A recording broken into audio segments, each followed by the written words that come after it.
17 de enero de 1945. El bosque de las Ardenas, Bélgica. La nieve caía como ceniza sobre los restos retorcidos de los tanques quemados. En la luz mortecina de una tarde invernal, un joven, aterrizaje un soldado de infantería alemán, se agazapó tras el tronco destrozado de un roble, mientras su aliento formaba pálidos fantasmas en el aire gélido. Se llamaba Klaus Reinhardt, aunque para entonces esos detalles importaban poco.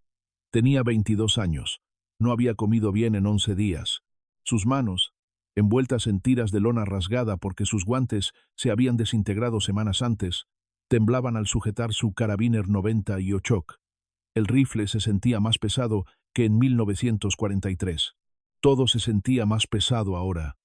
Su uniforme colgaba suelto sobre un armazón que había perdido 9 kilos desde Navidad. El abrigo que una vez fue feldgrau, gris, campo, ahora tenía el color del barro viejo, rígido por la sangre seca y el aguanieve helado. Detrás de él, dispersos entre los pinos nevados, esperaban los restos de su compañía. 40 hombres habían iniciado la marcha. Vigilancia en el Rin. La Guardia del Rin. La última apuesta desesperada de Hitler en Occidente. Quedaban 12. No hablaron. No quedaba nada que decir. La gran ofensiva que se suponía dividiría a los ejércitos aliados, recuperaría Amberes y cambiaría el curso de la guerra, se había derrumbado en una pesadilla de pies congelados, estómagos vacíos, y la furia implacable y mecanizada de un enemigo que parecía no tener límites. Reinhardt los había oído antes de verlos, a los estadounidenses. El profundo rugido de sus motores resonaba por el bosque como un trueno lejano. Tanques Sherman, con sus orugas resonando sobre la tierra helada. Semiorugas avanzando con dificultad. Y luego, los propios hombres, moviéndose en formaciones sueltas y seguras entre los árboles, vestían uniformes limpios, se movían como si hubieran dormido, y llevaban algo que le cortó la respiración a Reinhardt. Cajas de suministros, docenas, apiladas en vehículos, colgadas al hombro, amontonadas en la parte trasera de jeeps que de alguna manera se abrían paso por terrenos que, según le habían dicho a la Wehrmacht, eran intransitables en invierno. Cuando los estadounidenses pasaron a menos de 50 metros de su posición, Reinhardt observó a través de los huecos entre la maleza. Vio a un soldado detenerse, sacar algo del bolsillo de su abrigo y morderlo. Incluso desde esa distancia, incluso a pesar del crepúsculo, Reinhardt reconoció la silueta. Chocolate. El americano masticaba despacio, con naturalidad, como si fuera lo más natural del mundo, como si la abundancia fuera un derecho de nacimiento. Luego metió la mano en otro bolsillo y sacó un paquete de cigarrillos. Lucky Strikes, el paquete blanco, inconfundible incluso en la penumbra. Le ofreció uno al hombre que estaba a su lado. Ambos encendieron un cigarrillo, con el breve destello de las cerillas como luciérnagas en la penumbra, y siguieron caminando, con los rifles colgados, dejando una estela de humo en el aire invernal. Klaus Reinhardt no había probado el chocolate desde 1942. Los cigarrillos que fumaba estaban hechos de hojas secas y serrín, el combatientes de primera línea raciones que le dejaban la garganta irritada y los pulmones doloridos. El último café que había bebido, café de verdad, no el amargo sucedáneo de bellota que llamaban sustituto del café, había estado en un café de Berlín antes de su primer despliegue. Hacía una vida, cuando el mundo todavía tenía sentido. Bajó el rifle. Le temblaban las manos, y no era por el frío. En algún lugar a su derecha, otro soldado alemán susurró, apenas audible: «Dios mío, lo tienen todo». Y en ese instante, Klaus Reinhardt comprendió con una claridad terrible y perfecta que la guerra había terminado. No por tácticas ni estrategia, ni por generales ni discursos, sino porque los hombres frente a él comían chocolate mientras caminaban hacia la batalla, y él se moría de hambre. Para entender cómo llegó Alemania a ese momento, cómo la nación, que había conquistado la mayor parte de Europa en 3 años, encontró a sus soldados llorando al ver las raciones enemigas Hay que remontarse al principio, a las suposiciones que dieron forma a la maquinaria de guerra alemana y a las ilusiones que la sustentaron. En septiembre de 1939, cuando la Wehrmacht cruzó la frontera polaca, los soldados alemanes llevaban consigo no solo armas, sino también expectativas. Les habían dicho que eran los herederos de una civilización superior, los portadores de un nuevo orden que transformaría Europa. Les habían prometido que sus sacrificios serían recompensados, que su disciplina y coraje superarían cualquier obstáculo. Y durante los primeros años de la guerra parecía ser cierto. El Guerra Relámpago I, Guerra Relámpago, arrasó Polonia en semanas, Francia en 6. Dinamarca cayó en cuestión de horas. Noruega, los Países Bajos, los Balcanes, todos se derrumbaron ante la furia mecanizada de los blindados alemanes y la precisión de la Luftwaffe. Para el verano de 1941, mientras 3 millones de soldados alemanes invadían la Unión Soviética en la Operación Barbarroja, la Wehrmacht parecía invencible. Pero debajo de la superficie ya se estaban formando grietas. La economía de guerra alemana no estaba diseñada para un conflicto prolongado. Se construyó sobre la premisa de campañas cortas y decisivas que proporcionarían recursos y territorio antes de que la limitada base industrial del país se agotara. Hitler y sus estrategas creían, o al menos se convencieron, de que cada nueva conquista financiaría la siguiente, que los territorios ocupados proporcionarían las materias primas y los alimentos necesarios para sostener el esfuerzo bélico. Esto no era del todo erróneo. La ocupación de Francia generó capacidad industrial y producción agrícola. La toma de Ucrania prometía grano. Los yacimientos petrolíferos de Rumanía mantenían en funcionamiento los Panzers, pero nunca fue suficiente. La economía alemana en 1939 ya se encontraba bajo presión debido al rearme. Para 1941, con la invasión de la Unión Soviética, esas tensiones se convirtieron en fracturas estructurales. El sistema de abastecimiento de la Wehrmacht era un mosaico de improvisación y requisición. A diferencia de los estadounidenses, que posteriormente construirían un aparato logístico de asombrosa sofisticación, los alemanes dependían de una combinación de ferrocarriles y carros tirados por caballos y un botín absoluto. Los caballos, cientos de miles de ellos, tiraban de la artillería, los carros de munición y los carros de suministro. Cuando los caballos morían de agotamiento, frío o ataques aéreos soviéticos, los carros dejaban de moverse. Cuando los trenes eran bombardeados o las vías destruidas, ejércitos enteros se veían aislados del reabastecimiento. Se esperaba que los soldados alemanes vivieran de la tierra, un eufemismo para apropiarse de alimentos de las poblaciones ocupadas. Esto funcionó, en cierto modo, en las regiones relativamente prósperas de Europa Occidental, en las devastadas extensiones del Frente Oriental, donde las políticas soviéticas de tierra arrasada solo dejaron aldeas quemadas y campos vacíos, significó hambruna. Para el invierno de 1941, los soldados alemanes que asediaban Leningrado se comían a sus caballos. Para 1942, las raciones en el Frente Oriental se habían reducido varias veces. La ración de campaña alemana estándar, la porción de hierro C, suponía que la ración de hierro proporcionaba 3.000 calorías diarias. En la práctica, los soldados de primera línea solían recibir la mitad, y a veces menos. El pan se estiraba con serrín. La carne se convirtió en un recuerdo. El café se sustituyó por granos tostados o bellotas que sabían a tierra y no ofrecían ningún estímulo, solo la ilusión de calor. Y, sin embargo, el mito persistió. La propaganda alemana hablaba de soldados invencibles, de destino y fuerza de voluntad, del triunfo del espíritu sobre las condiciones materiales. A los soldados se les decía que su sufrimiento era noble, que las privaciones forjaban el carácter, que los estadounidenses débiles, ablandados por su decadente estilo de vida, se derrumbarían en cuanto enfrentaran la verdadera adversidad. Esta era la narrativa que Klaus Reinhardt había creído. Esto era lo que le habían enseñado en el entrenamiento, lo que había escuchado en los discursos, lo que noticiarios se proyectaban noticiarios en cines de todo el Reich. Los estadounidenses, cuando finalmente llegaran, serían presa fácil, poco motivados, mal entrenados, con su espíritu de lucha minado por el jazz, Hollywood y la debilidad de una nación que jamás había conocido el sacrificio. Luego llegaron los americanos.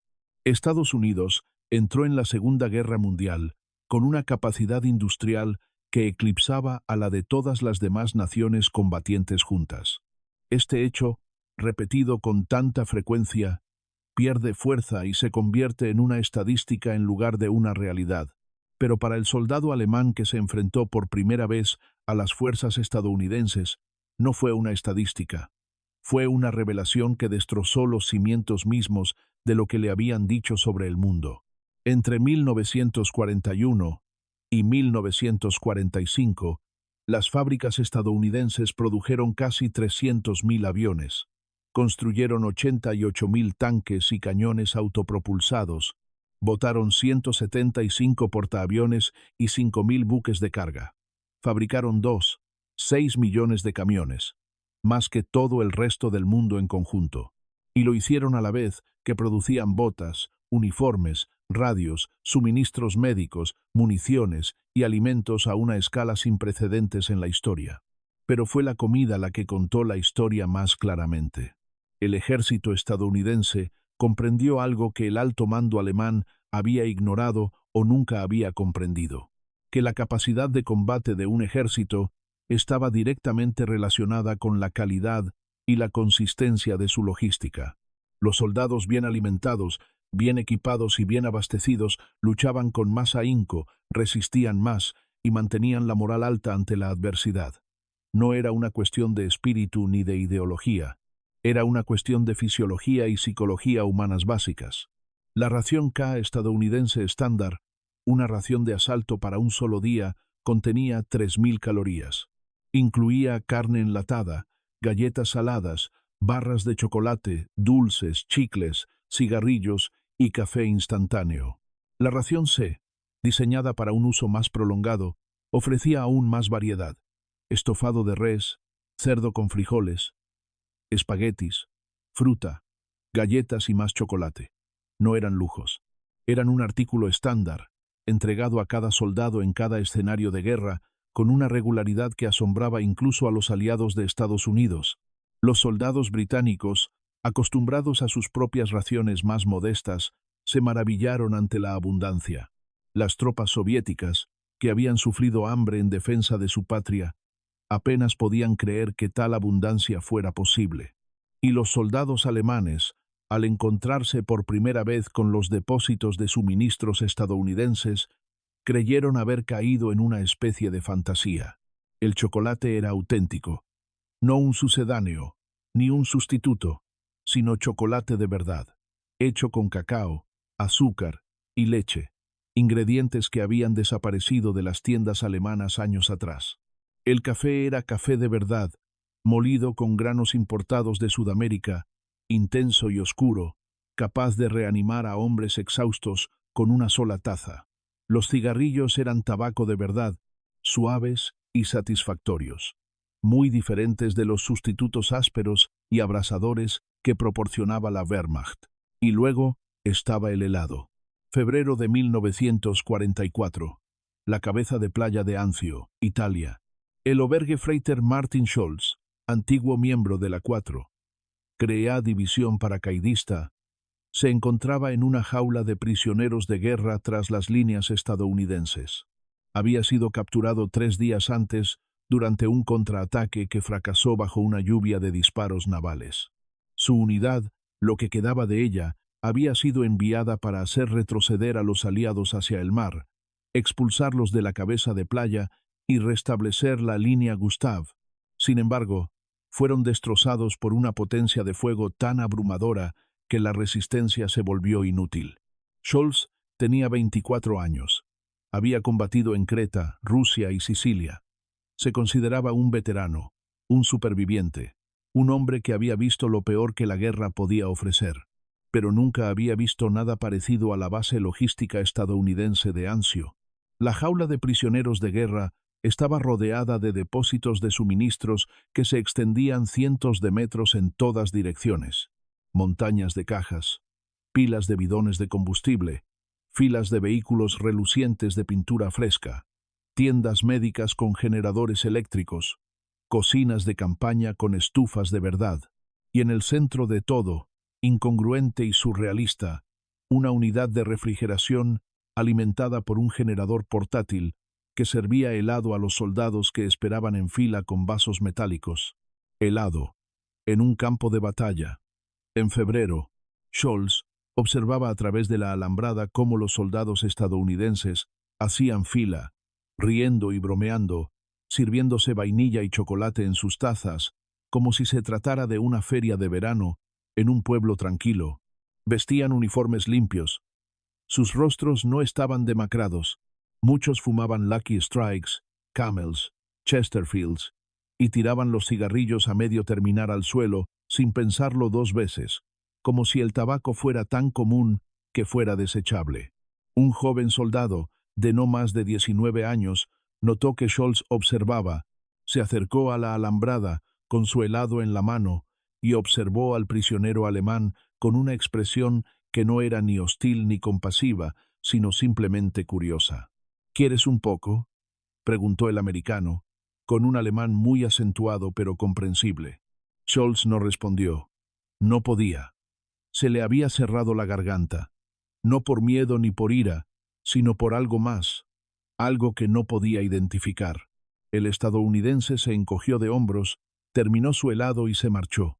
Esa noche, tumbado sobre una manta en la jaula, Scholz intentó comprender lo que había visto. Le habían dicho que Estados Unidos era una nación en decadencia, debilitada por la mezcla racial y la influencia judía, incapaz de sostener un verdadero esfuerzo bélico. Le habían dicho que los soldados estadounidenses eran cobardes que dependían de las máquinas porque carecían del coraje para luchar cuerpo a cuerpo.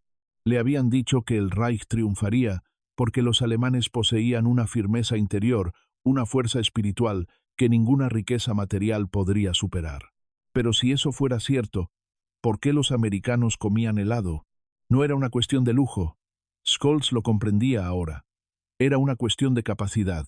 Los estadounidenses tenían helado en el campo de batalla porque su base industrial era tan vasta, sus cadenas de suministro tan eficientes, que podían permitirse transportar congeladores, generadores y productos lácteos a través del océano.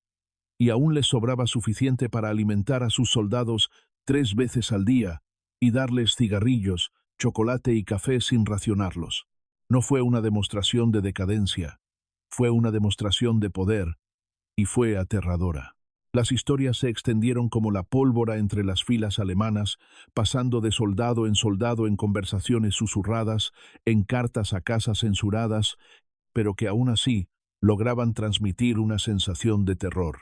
Hombres que habían sido capturados y luego escaparon, soldados que habían asaltado depósitos de suministros estadounidenses, incluso civiles en territorios ocupados que se habían topado con las fuerzas estadounidenses, todos contaban la misma historia.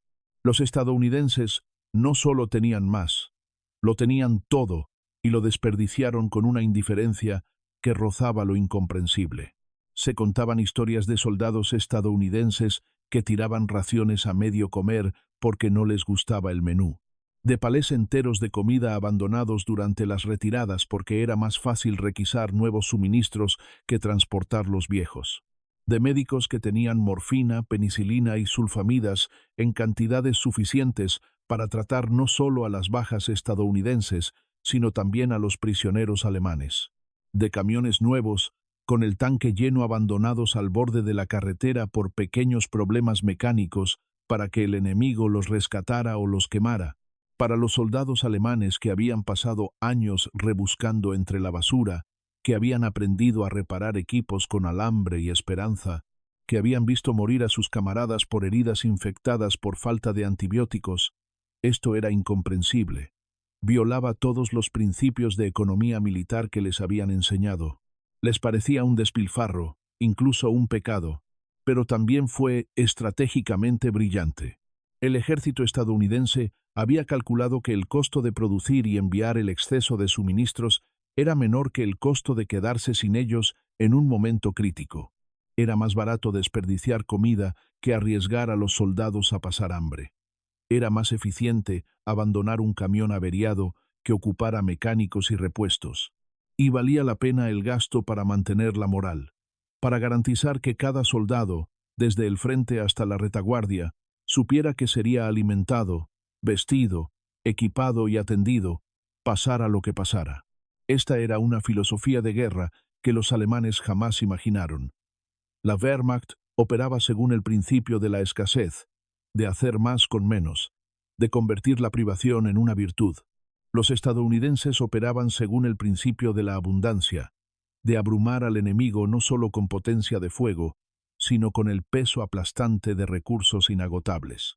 Y para el soldado alemán, acostumbrado al hambre, al frío y a la constante ansiedad por la escasez de suministros, el encuentro con la abundancia estadounidense no solo fue desmoralizante, fue transformador.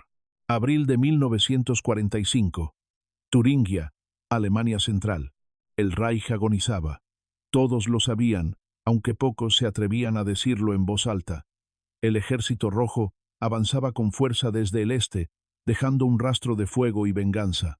Los aliados occidentales avanzaban desde el Rin, con columnas que se extendían hasta el horizonte. La Luftwaffe había dejado de existir en sentido estricto. Las ciudades eran escombros. La gente se moría de hambre. Y aún así, llegaban órdenes de Berlín. Luchar hasta el último hombre, sin retirada, sin rendición, victoria o muerte. El unteroficier Hans Becker, de 26 años, estaba sentado en un sótano bajo una granja en ruinas, contemplando el papel que tenía en las manos. Era un panfleto de propaganda estadounidense, lanzado desde un avión, impreso en alemán. El mensaje era simple: ríndanse ahora. Recibirán un trato justo. La guerra ha terminado. Becker se rió la primera vez que vio esos panfletos. Propaganda, mentiras, obra de la guerra psicológica enemiga. Pero eso fue hacía semanas, antes de que su compañía se redujera a 14 hombres, antes de que las raciones dejaran de llegar por completo, antes de que empezaran a hervir hierba y corteza de árbol para hacer algo parecido a una sopa. Ahora, mientras leía nuevamente el folleto a la luz de una sola vela, se preguntó si podría ser cierto. Los estadounidenses estaban a menos de 1 kilómetro. Podía oír sus tanques, el rugido de los motores, las ocasionales ráfagas de ametralladora mientras despejaban la siguiente aldea. Sus hombres se escondían en sótanos y cobertizos, armados con fusiles sin munición, Panzerfaust, sin operadores entrenados para usarlos, y un agotamiento colectivo que trascendía lo físico y se convertía en algo existencial. Uno de sus soldados, un chico de 17 años, llamado Friedrich, reclutado de la Volkssturm, la última leva desesperada de ancianos y niños, llevaba 1 hora llorando quedamente en un rincón. No precisamente de miedo, sino de hambre, frío y la lenta comprensión de que todo lo que le habían contado era mentira. Señor unteroficier, susurró Friedrich. ¿Cree que de verdad tienen comida? Becker miró al chico. El rostro de Friedrich estaba esquelético, con los ojos demasiado grandes. El uniforme le colgaba como una tienda de campaña. No llevaba botas. Se había envuelto los pies en harapos. Sí, dijo Becker en voz baja. Creo que sí. Entonces, ¿por qué seguimos peleando? Era una pregunta que Becker no podía responder. Deber, quizás. Miedo a lo que sucedería si se rendían. ¿Serían fusilados, encarcelados, enviados a Siberia? Lealtad a los camaradas, a Alemania, a algo que alguna vez pudo haber sido un ideal, pero que hacía tiempo se había convertido en cenizas y amargura. O tal vez, pensó Becker, todavía estaban luchando porque no sabían cómo parar. La decisión se tomó 2 horas después. Una patrulla estadounidense, moviéndose con cautela entre las ruinas, rodeó la granja. Una voz gritó en un alemán con acento pero claro: «Salgan con las manos en alto. No les haremos daño». Becker se puso de pie. Miró a sus hombres. niños y ancianos, chicos que deberían haber estado en la escuela y veteranos que habían sobrevivido demasiado para morir en los últimos días de una guerra perdida. Tomó su decisión. Salieron en fila a la gris luz de la mañana, con las manos en alto y las armas abandonadas. Los estadounidenses los recogieron sin violencia, los registraron y los condujeron a un punto de concentración improvisado tras las líneas. Y luego llegó la comida. Sopa caliente, espesa, con verduras y carne, pan de verdad, tierno y blanco, como el que Becker no veía desde antes de la guerra. Café, punto real, café, no la bazofia que habían estado bebiendo, humeante en tazas de hojalata, y barras de chocolate, repartidas con indiferencia por un sargento de suministros que tenía cajas apiladas en la parte trasera de un camión. Friedrich tomó el chocolate con manos temblorosas. Lo miró fijamente un buen rato, como si dudara de si era real. Luego le dio un mordisco, y las lágrimas comenzaron a correr por su rostro. «Es real», susurró. «Es real». Hans Becker se sentó en el suelo, con su taza de café en la mano, y sintió que algo en su interior se rompía. No su valentía, que se había roto hacía mucho tiempo. No su lealtad, erosionada por años de promesas incumplidas y órdenes sin sentido. Lo que se rompió fue el último hilo de la narrativa a la que se aferraba. La creencia de que su sufrimiento había significado algo, de que sus sacrificios habían sido por una causa por la que valía la pena morir. Los estadounidenses tenían chocolate. Tenían sopa, pan, café, cigarrillos, camiones, tanques y una abundancia infinita e inimaginable. Y habían ganado. No por ser más duros, más valientes o más puros ideológicamente, sino porque habían construido un sistema que podía alimentar a sus soldados mientras el Reich dejaba morir de hambre a su pueblo. Becker tomó su café y comprendió, con una claridad casi dolorosa, que la guerra nunca había sido ni de lejos igualitaria. Había sido una contienda entre la escasez y la abundancia, entre la ideología y la industria, entre una nación que exigía sacrificio y una nación que proveía. Y el chocolate le dijo todo lo que necesitaba saber sobre qué sistema funcionaba. El sistema de abastecimiento estadounidense no fue casual. Fue el resultado de décadas de desarrollo industrial, un sistema político democrático capaz de movilizar recursos sin control totalitario y una cultura militar que comprendía el valor de la logística. Antes de que Estados Unidos entrara en la guerra, los estrategas estadounidenses habían estudiado los fracasos de conflictos anteriores. Habían aprendido de la experiencia de la Primera Guerra Mundial, cuando la insuficiencia de suministros paralizó las ofensivas y dejó a los soldados sufriendo innecesariamente. Habían observado los primeros años de la Segunda Guerra Mundial y reconocieron que la guerra moderna requería no solo armas, sino también una vasta infraestructura para sostenerlas. El resultado fue un aparato logístico de una escala sin precedentes. Las fuerzas de servicio del ejército, creadas en 1942, emplearon a millones de personas dedicadas exclusivamente al suministro y apoyo. Los batallones de construcción de la Armada, los Seebis, construyeron puertos, carreteras y aeródromos en todo el Pacífico y Europa. El cuerpo de intendencia desarrolló métodos optimizados para alimentar a los soldados en cualquier clima y condición. Pero la genialidad del sistema estadounidense no residía solo en su escala, estaba en su filosofía. Los comandantes estadounidenses comprendían que la abundancia material se traducía directamente en eficacia en combate. Un soldado bien alimentado podía marchar más lejos, luchar durante más tiempo y recuperarse más rápido que uno hambriento. Un soldado que sabía que sería atendido si resultaba herido estaba más dispuesto a correr riesgos. Un soldado que recibía correo, cigarrillos y pequeñas comodidades de casa mantenía la moral alta incluso en las peores condiciones. Los alemanes habían desestimado esto como una muestra de debilidad. Habían construido su cultura militar en torno a la idea de las dificultades como una virtud, de las privaciones como una prueba de carácter. Aterrizaje se suponía que debía ser duro, resiliente, capaz de soportarlo todo. Y, para ser justos, Los soldados alemanes soportaron penurias extraordinarias, pero la resistencia no es lo mismo que la eficacia. Un soldado hambriento, por muy valiente que sea, no puede luchar tan bien como uno bien alimentado. Un soldado sin municiones, por muy hábil que sea, no puede ganar un tiroteo. Para 1944, la disparidad se había vuelto grotesca. Los soldados estadounidenses en Europa comían mejor que la mayoría de los civiles en su país. Tenían acceso a comidas calientes, preparadas por cocineros cualificados, complementadas con raciones nutricionalmente equilibradas y diseñadas deliberadamente para incluir alimentos reconfortantes, dulces, chicles, cigarrillos, que proporcionaban sustento tanto psicológico como físico. Los soldados alemanes, por el contrario, comían hierba.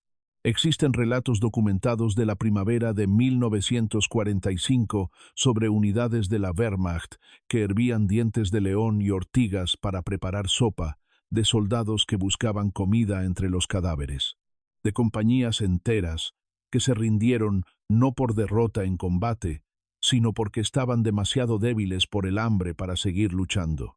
Y cuando se rindieron, cuando se encontraron por primera vez con las líneas de suministro estadounidenses, el shock fue profundo. Mayo de 1945. Baviera. La guerra terminó oficialmente el 8 de mayo. Pero para muchos soldados alemanes había terminado semanas o meses antes, en el momento en que vieron a qué se enfrentaban. El teniente Otto Brandt, comandante de tanque que había combatido desde Normandía hasta el Rin, estuvo en un campo de prisioneros de guerra estadounidense y observó cómo los camiones de la Cruz Roja entregaban suministros. Los camiones eran nuevos, con la pintura intacta y los motores funcionando a la perfección. Descargaban palés de comida, suministros médicos, mantas y jabón. Brandt había comandado un tanque Panther, uno de los mejores vehículos blindados que Alemania produjo, pero al final su Panther se quedó sin combustible. Permaneció inmóvil en una carretera francesa, mientras los Sherman estadounidenses, inferiores en blindaje y potencia de fuego, simplemente lo rodeaban porque tenían combustible y él no. Su tripulación abandonó el tanque y caminó, intentando llegar a las líneas alemanas, buscando comida en casas abandonadas y bebiendo en los charcos. Tras su captura, un médico estadounidense los revisó para detectar heridas y enfermedades.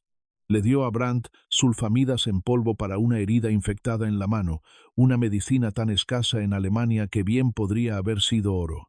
El médico lo hizo con naturalidad, sin ceremonias, como si curar a soldados enemigos fuera lo más natural del mundo. Ahora, al observar los camiones de la Cruz Roja, Brandt pensó en la propaganda que le habían inculcado. Se suponía que los estadounidenses eran débiles, corruptos, divididos por clase y raza. Se suponía que se derrumbarían en cuanto se enfrentaran a una oposición real. Se suponía que eran inferiores en todos los aspectos importantes. Pero habían ganado. Cruzaron un océano, desembarcaron en costas hostiles, se abrieron paso a través de Europa, y todo ello asegurándose de que cada soldado tuviera 3 comidas al día: café, cigarrillos y chocolate. No nos golpearon con valor, le dijo Brandt al hombre que estaba a su lado, otro oficial capturado. Nos golpearon con chocolate. El otro hombre lo miró sin comprender. Quiero decir, continuó Brandt, que nos vencieron con un sistema, con abundancia, con la idea de que una nación podía librar una guerra sin matar de hambre a su gente. Nos dijeron que el sacrificio era noble, que las dificultades nos hacían fuertes. Pero, ¿de qué sirve la fuerza si no tienes comida? ¿De qué sirve el coraje si no tienes balas? Hizo una pausa y observó cómo los soldados estadounidenses repartían raciones a los prisioneros que habían sido enemigos días antes. Perdimos, dijo Brandt en voz baja, porque construimos todo nuestro sistema sobre la escasez. Nos dijimos que podíamos ganar con la fuerza de voluntad, la disciplina y la fuerza de nuestras convicciones. Pero las convicciones no se pueden comer. La fuerza de voluntad no se puede inyectar. Y al final, ellos tenían chocolate y nosotros no teníamos nada, y esa fue toda la guerra en una sola imagen. El chocolate se convirtió en un símbolo, transmitido a través de memorias, cartas y las historias orales de los sobrevivientes. No se trataba solo de la comida en sí, aunque ésta era desesperadamente importante para los hombres que habían estado muriendo de hambre. Se trataba de lo que la comida representaba. Para los soldados alemanes, el chocolate era la prueba de que todo lo que les habían contado era mentira.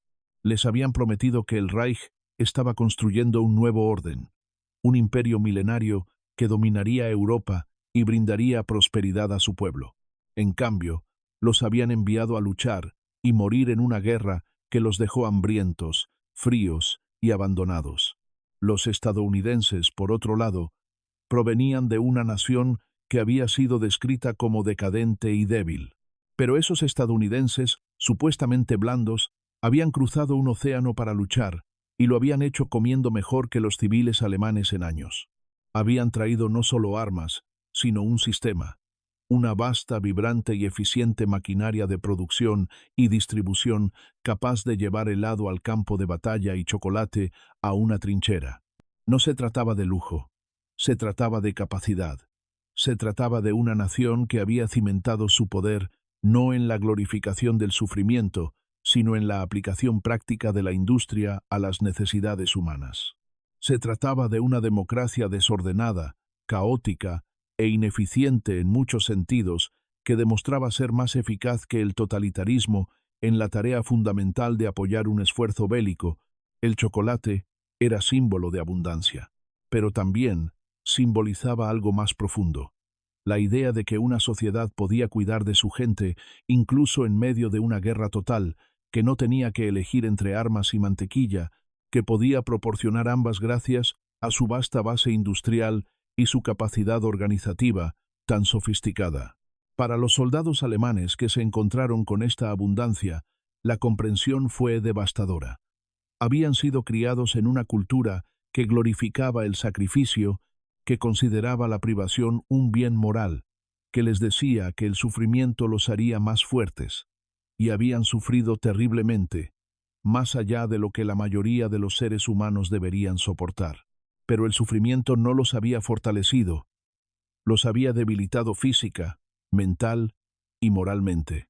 Y cuando se encontraron con soldados a quienes no se les había pedido que sufrieran innecesariamente, a quienes se les habían proporcionado las herramientas y los suministros necesarios para luchar con eficacia, comprendieron que habían sido traicionados por sus propios líderes, alimentados con mentiras sobre la naturaleza de la guerra y la fuerza de sus enemigos. El chocolate era la prueba. Pequeño, dulce, producido en masa y distribuido con generosidad despreocupada. Representaba un mundo donde la abundancia era posible, donde la escasez no era una virtud, sino un fracaso político, donde el objetivo de una sociedad no era exigir sacrificios, sino proveer para su gente. Y para muchos soldados alemanes, esa revelación entregada en forma de una barra de chocolate Hershey o un paquete de Lucky Strikes fue más devastadora que cualquier derrota militar. Hubo quienes lloraron. No todos, ciertamente. Muchos soldados alemanes se mantuvieron desafiantes, aferrándose a la ideología, al orgullo o a la simple negativa humana a admitir el error. Pero hubo suficientes que lloraron, suficientes que se derrumbaron al encontrarse con las líneas de suministro estadounidenses, que se convirtió en parte de la memoria colectiva de la guerra. Lloraron no solo de alivio, aunque eso formaba parte de él, el alivio de no tener más hambre, de no tener que rebuscar ni sufrir. Lloraron de la conmoción al comprender lo mucho que los habían engañado, lo completamente fallido que les había sido el sistema al que habían servido. Una nación que no podía alimentar a sus soldados no tenía por qué librar una guerra. Un gobierno que exigía sacrificios absolutos mientras sus líderes atesoraban lujos carecía de autoridad moral. Una ideología que glorificaba el sufrimiento y solo producía más sufrimiento no era fuerza, sino crueldad disfrazada de virtud. Los estadounidenses, por su parte, a menudo no comprendían la importancia de lo que presenciaban. Para ellos, el chocolate, el café y los cigarrillos eran solo cosa del día, nada especial. No podían comprender las privaciones que habían sufrido sus enemigos, la hambruna sistemática que había sido política oficial del ejército alemán, la forma en que el Reich había consumido a su propio pueblo en su afán de conquista, pero algunos lo entendieron.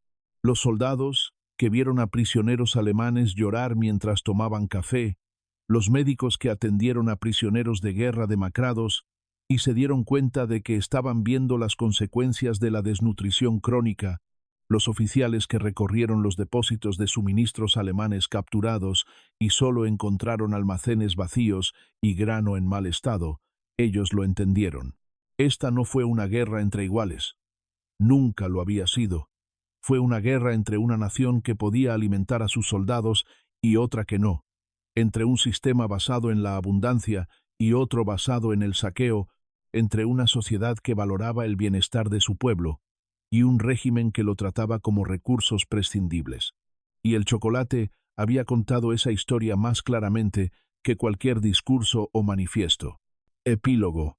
En las décadas posteriores a la guerra, los historiadores debatirían las razones de la derrota alemana, analizarían la estrategia y la táctica, las decisiones de generales y políticos, las batallas ganadas y perdidas. Hablarían de las vastas reservas de mano de obra de la Unión Soviética, la negativa británica a rendirse y la campaña de bombardeos estratégicos que destruyó la industria alemana. Todo esto era cierto, todo importaba, pero había otra historia, una que no se contaba en grandes campañas, sino en pequeños momentos. Frente a un joven aterrizaje ver a un soldado estadounidense comer chocolate como si nada, en las lágrimas de un prisionero de guerra que sostenía su primera taza de café de verdad en 3 años, en la silenciosa comprensión de los veteranos de que habían sido enviados a luchar en una guerra que su nación jamás podría ganar porque nunca desarrolló la capacidad para sostenerla. El chocolate no era un detalle trivial, era toda la guerra en miniatura. Representó el triunfo de un sistema que valoraba la producción por encima de la propaganda, que entendía la logística como la base del poder militar, que creía que la fuerza de una nación se medía no por cuánto sufrimiento podía infligir a su propio pueblo, sino por lo bien que podía cuidar de él. Representó la democracia imperfecta, defectuosa y a menudo frustrante, demostrando ser más eficaz que el totalitarismo en la tarea fundamental de organizar una sociedad para alcanzar sus objetivos. Y representó una verdad que todo soldado alemán aprendió, tarde o temprano, de maneras que ninguna cantidad de propaganda podría borrar, que la abundancia no es decadencia, que cuidar a su pueblo no es debilidad, y que una nación que alimenta a sus soldados siempre derrotará a una nación que los mata de hambre. Los estadounidenses llevaban chocolate, café, cigarrillos y helado a la batalla. Llevaban los productos de un sistema industrial tan vasto que podía librar guerras en 3 continentes, y aún así mantener un nivel de vida para sus soldados que superaba lo que la mayoría de sus enemigos podían proporcionar a los civiles. Esto no fue casualidad, fue una elección para construir una sociedad basada en la prosperidad en lugar de la escasez, en la cooperación en lugar de la dominación, en la idea de que los seres humanos merecían ser cuidados en lugar de consumidos. Y cuando los soldados alemanes se encontraron con esa abundancia, cuando tuvieron en sus manos la prueba física de que otro camino era posible, muchos lloraron. Lloraron por lo que habían perdido, por lo que se les había negado, por las mentiras que habían creído y el sufrimiento que habían soportado al servicio de un sistema que jamás se había preocupado por ellos. El chocolate no pudo deshacer la guerra. No pudo resucitar a los muertos, ni reconstruir las ciudades, ni borrar los crímenes del régimen al que habían servido. Pero sí pudo, de una manera pequeña y humana, ofrecer un atisbo de un mundo diferente. Un mundo donde la abundancia era posible, donde el sufrimiento no se glorificaba, donde el objetivo de una nación era proveer para su gente en lugar de exigir su sacrificio. Ese mundo había triunfado. Y el chocolate, simple, dulce y producido en masa, era su mensajero. Al final, las guerras no se ganan con discursos ni consignas. Se ganan con la capacidad de alimentar a los soldados, equiparlos y sostenerlos durante la agotadora realidad del combate. Se ganan con la capacidad de producir, distribuir y organizar a una escala que el enemigo no puede igualar. Los alemanes lo aprendieron demasiado tarde. Lo aprendieron en los rostros de los soldados estadounidenses, que no parecían conquistadores, que se movían con la confianza despreocupada de quienes sabían que comerían esa noche y la siguiente. Lo aprendieron en las interminables columnas de camiones, las montañas de suministros, los médicos con morfina, los cocineros con mantequilla y los sargentos de suministros con cigarrillos de sobra. Lo aprendieron en el chocolate. Y para muchos de ellos, ese conocimiento amargo, innegable y transformador fue el momento en que la guerra realmente terminó. No con un documento de rendición ni con el arriado de una bandera, sino con la simple y devastadora comprensión de que habían estado luchando por un sistema que ni siquiera podía proporcionarles alimentos, mientras sus enemigos habían construido una civilización de abundancia. Los estadounidenses llevaron chocolate a la batalla. Los alemanes llevaron el hambre. Y esa, al final, fue toda la historia.